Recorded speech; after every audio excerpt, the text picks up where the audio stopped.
আসসালামু আলাইকুম, আপনারা কেমন আছেন? আলহামদুলিল্লাহ আমিও ভালো আছি। টাস্ক খেলায় আজকে মামারা হেরে গেছে, তাই আমাকে বললো ডিমগুলো সিদ্ধ করে আমাকে ওই ঘরে দিয়ে আসবি। হেরে গেছি। হেরেছে কে? তোমাদের দল হেরেছে না ওই দল? আমাদের দল। তাই জন্য তুমি কিনে এনে দিয়েছো ওগুলো তোমাদের দল? ইয়ে বাবা, কেন আগের দিন যে বললে ওরা হেরেছে? মানে অর্ধেক ওদের অর্ধেক আমাদের। 6 জন একসাথে খেলা করে, দাদারা আর মামারা। তো আজকে মামারা হেরে গিয়েছিলো বলে হাফ ডিম মামারা আজকে দিয়েছে, আর আগের দিন দাদারা হেরে গিয়েছিলো বলে দাদারা হাফ ডিম দিয়েছে। তো সব ডিমগুলো সেদ্ধ করা হবে আর আজকে খাওয়া হবে।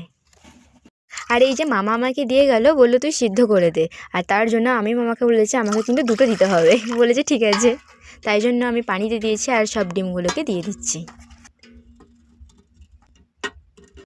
এই যে এখন আমি ডিমগুলোকে সিদ্ধ করতে বসিয়ে দিলাম। এই তো প্রত্যেকটা ডিম সিদ্ধ করা হয়ে গেছে, আর এখন মাঝখান থেকে কেটে নিলাম। ওপর থেকে একটু বিট লবণ, সাদা লবণ, লঙ্কার গুঁড়ো আর গোলমরিচ গুঁড়ো দিয়ে দিলাম।